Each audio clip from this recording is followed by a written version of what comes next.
Then, ang naging nangyari, ay tinanong niya kung nasaan. Then, si Mary sabi niya, come and see. Then, verse 35 sabi niya, Jesus wept. Pinaka the shortest verse ng Bible, John 11:35, Jesus wept. Kaya sabi dito, yung after naman dinig niya yung mga iyakan ng mga Jews at saka ng mga magkakapatid, then nagkaroon siya ng groan in his spirit. So dalawang bagay ang binigyan natin ng pansin dito, yung beating ni Christ, at saka yung groaning sa kanyang spirit. No? Yung kasing pag-iyak, yung cry, ito po yung outward manifestation ng ating sorrow. Lungkot siya, nalaman niya na nangyari sa ating kaibigan. At yung groaning, inward yun, yung inward pain, saktan siya sa loob, hindi niya mailabas. Same din dito sa atin. No? Wala si Teacher Edith. Umiyak tayo, nakakita tayo lang ng sorrow, lungkutan ka. Then, sa loob natin mga sa-excite natin na-explain. Nagkaroon tayo ng groaning in our spirit. Bakit sana binigay ko yung best ko, sana inalagaan ko siya. Yung huling sa akin niya sa amin, Mother's Day. So, binigyan namin siya ng lahat ng mga mothers, binigyan namin ng giveaway na pang-masalis pa naman binigyan natin, diba? Sana natin siya. Sana binigyan natin yung best career content na pinasaya natin siya ng todo. Kung alam lang natin na last Sunday na niya yun, hindi natin alam kasi wala talaga nakakatiyan ng mamatayan kahit sino. Minsan, binibigyan ng taning sa ospital, pero minsan hindi rin nangyayari. Minsan bubuhay, minsan nakapadali. So wala talaga nakakaalam ng buhay. Ngayon, pansinin natin dito, bakit ganun ang naging response ni Christ? Na deliberately, he delayed yung kanyang pagpunta kay Lazarus. Pwede naman niyang buhayin. Kasi alam ng mga ni Mary, alam ni Martha, na talaga may kapangyarihan si Kristo na i-prevent yung kamatayan. O even yung namatay na, kaya niyang buhayin. But ang sinasabi niya doon sa verse 44, it is for the glory of God. Na maraming mga tao na nagiging saksi doon sa gagawin ni Kristo at hinayaan ni Christ na mag-suffer sila sa pagkira sa namatay sa Aniseno. Para lamang maipakita yung katotohanan na gusto niya ituro doon sa mga tao, doon sa mga kakilala, kamag-anak at kababayan ni Lazarus about the kamatayan. At ito rin nais maging response natin ng Diyos sa atin. Ano ba yung mga dapat na maging response natin sa death ng ating mga loved ones, mga friends? Una, ang sa bagay na napansin natin ay we should remember Teacher Edith. Kasi nung nakita ni Christ yung libingan ni Lazarus, then Jesus wept. And then nagkaroon siya ng groaning in his spirit. At inaalaala niya personally yung kaibigan niya si Lazarus. Ngayon, sa ganito, no? Inaalaala natin si Teacher Edith, yung kanyang faith. No? Ano ba yung pananampalataya ni Teacher Edith sa Panginoon? Her faith sa God. No? Alam niyo, marami siyang pinakita sa church. Kasi siyempre sa church kasi magaling testimony ka kasi pinapatunayan yung mga bagay na ginagawa ng Diyos sa iyo. At pinapakita dito ni Teacher Edith sa kanya na sa kabila ng kanyang kita. Isipin niyo, bilang sakay siya from Bacoor hanggang kapunta dito sa Lourdes. Nagdadalawang meron sakay siya. At 83 years old. So sabi ko sa kanya, Teacher Edith, may church na mo, dito lang matid, para tingin ng hirapan. Sabi niya, Pastor, kayo yung pamilya ko, church, gusto kong tumulong sa church. Ayaw nang mawalay sa akin. And then, kahit nahihirapan siya, yung kanyang devotion ko. Bumagsak siya, nadapa siya, muntik pa siyang mahulog sa pit. Ganun yung mga experience niya, kaya napag-burden ako sa Lord, kung sana, kaya pwedeng pag-convince sa kanya. Hindi ko na siya tinataboy sa church, kaya lang, gusto niya sa akin, kaya lang yung distansya. Buti na lang, meron kaming kapatid na nabiyayaan ng e-bike. Kaya, Pastor, no? Nag-commit siya na hatid sundo. Hatid sundo niya sa Teacher. Nagkaroon kami ng kampante na merong kapatid na nag-service na niya. At natutuwa kami. So, lagi namin siya nakasama. Sige, inalam na namin. lagi siya. Pero every time na magte-testimony siya about yung faith sa mga yan, at yung faithfulness niya sa Diyos. Alam niyo, minsan tinakapos siya ng budget. Nauubusan siya. Pero yung tithes niya, never niya ginagamit.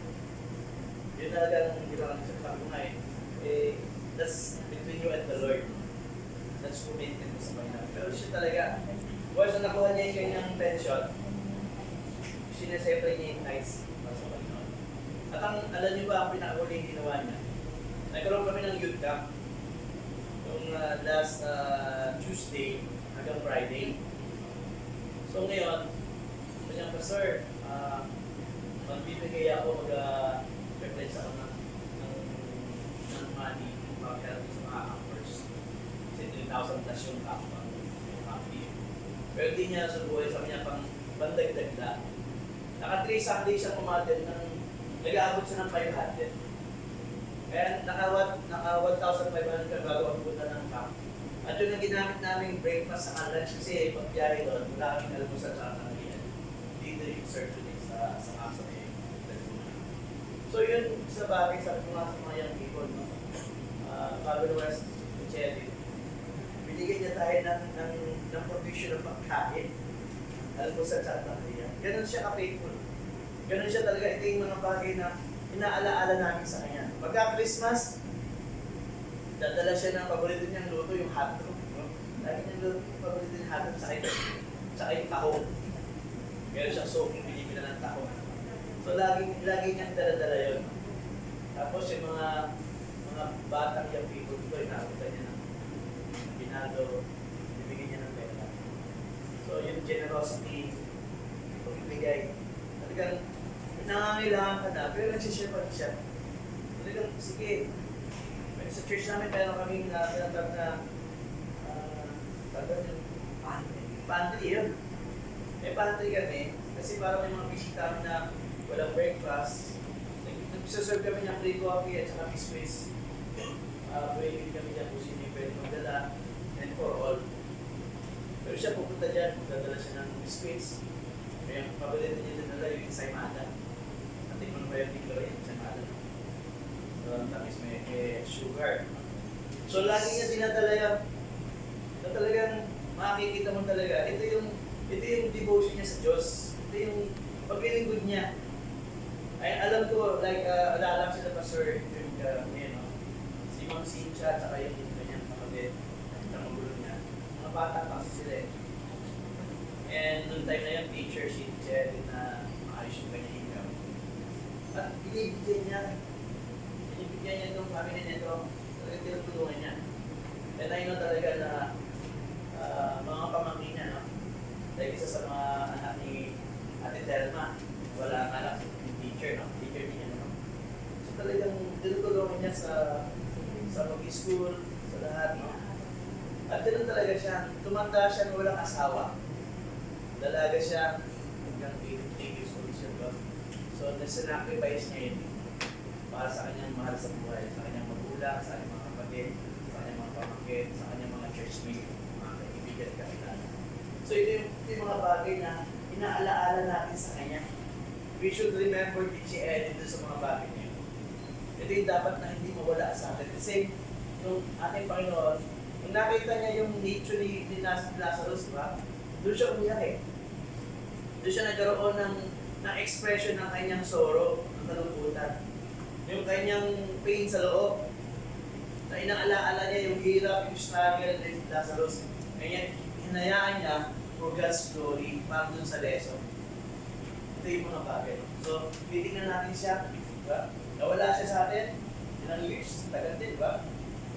Pero yung mga iniwanan niya sa atin, yun ang magpapalala sa atin. Sabi nga ni Pastor June, 50 years from now, hindi ko alam yun, hindi ko lang nalaman, 50 years from now, baka hindi natin maaalaala si Chelly. Kasi medyo wala na yung mga pamangkin niya, wala na tayo, diba? After 50 years, wala na tayo. At hindi na maalaala. Yun ang talaga nung balita pa nung may mga times na talaga hindi tayo maalala kung saan natin naman. At mahirap yun ba? Nananakalala sa akin. Pero ang kagandahan na katulad si Ed, yung kanyang relationship sa Panginoon. Na sinasabi doon na asan man ang Panginoon, nandun siya. Malumat makalimutan na ng tao si Ed. Pero yung sinabi ng Ate Brown, whosoever believe in me, shall not perish but have everlasting life. Kasama na lang niya ang ating Panginoon. Yes, pwede makalimutan natin sa after years. Pero ang Panginoon never siya makalimutan. Kaya sabi nga dito ng salita ng Diyos, tinatawag niya tayo by name. Alam ng ating Panginoon yung lahat ng events sa buhay natin. Even the numbers of our hairs, alam ng Diyos eh. So, very personally, kilala tayo ng Panginoon, kilala siya ng Diyos. Yun ang kagandahan ito. Ito yung lesson na dapat natin maito. Second thing na dapat natin pansin dito, but we should learn them that teaches us to review yung ating sarili mga buhay. Nakita natin si Teacher Edith, nangyari sa kanya yan. Pero sabi nga, dati ang panahon na tayo rin yung nilalagay dyan. Kasi hindi natin i-prevent kung namatay. Lahat tayo ay mamamatay. Sabi ng buong Romans, dahil sa kasalanan, ang tao ay mamamatay. Tapos, ito yung pruweba na ang tao may kasalanan. Kasi tayo ay namamatay. At dahil ng panahon, isa tayo na mangyayari, natay yung pastor, sana meron na mag-imisa o mag-share ng pastor habang ikaw ay nakahintay. Sabi nga, pinadala. Yung buhay kasi, pwedeng ngayon, pwedeng mamaya, pwedeng bukas, walang nakakaalam. At kung titingnan natin, i-review natin yung ating buhay. The same Teacher Edith, na nag-roll ba siya ng faith sa Panginoon? Diba? Kung si Teacher Edith, nasettle niya yung kanyang relationship sa Panginoon. Ang tanong, ako kaya, do we have relationship sa Panginoon? Noong time na nakita na ni Cristo na patay si Lazarus. At ang sabi ni Martha, Lord, dito ka lang. Hindi sana mamatay yung friend namin, yung friend mo. But the Lord said, He will rise again. Kanya, yes, Lord, in the last days. But sinabi rin na natin pa nun, Martha, no? He that believeth in me, though he were dead, yet he will live again. Believest thou this. Yung salitang believest thou this. Naniniwala ka ba dito? Do you believe sa ating Panginoon? Do you trust me? Ang ibig sabihin ng ating Panginoon. Na nagtitiwala ka ba sa salita ng Diyos? Nagtitiwala ka ba doon sa pinangako ng ating Panginoon? Si Lazarus, yes. But what about you? Diba? Paano ikaw? Paano tayo? Meron ba tayong pananampalataya sa Diyos? The same ng pananampalataya. Kasi yung pananampalataya ni Teacher Edith sa Diyos, ito ang nagdala sa kanya doon sa buhay mo lang. Pero ang tanong, ikaw, tayo, meron ba tayong personal relationships? Not religion, kasi lahat ng mga religion. Ang importante ito yung relationships sa Diyos. Yung pagkakakilala mo sa Panginoon. Kasi lahat ng tao sinabi mo, alam mo ba ng may Diyos? Yes, alam namin ng Diyos. Pero, ang Diyos din na nagsasabi, si Kristo nagsasabi, hindi lahat ng nagsasabi sa akin na Panginoon ay maliligtas. Hindi he that doeth the will of my Father that sent me. The will of God the Father is to receive the Lord Jesus Christ as your Lord and Savior. Personal. Personal siya. At tanggapin mo mismo siya. Paniniwalaan mo mismo siya. I-accept mo siya mismo. Ito yung sinasabi dito, na i-review natin yung ating buhay. Do we have personal relationship sa Panginoon?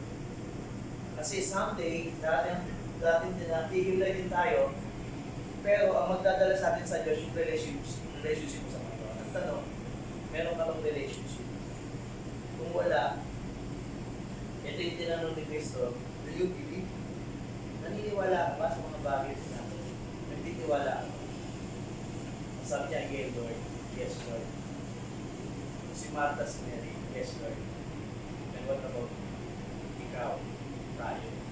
Naniniwala mo? Sana. Then lastly, that we should also focus. Refocus dun sa death ni Lazarus. Ang isang bagay dapat na matutunan ng mga alagad at mga tao doon sa kamatayan ni Lazarus ay magkaroon ng focus o yung direction ng malungkutan. Isipin natin, yung mga plans and possession ni Lazarus, nawala ng importansya. Diba? Like si Teacher, alam ba na kung bakit hindi niya ma-give up yung lupa niya? Kasi alam niya, nasa construction ako. Gusto niya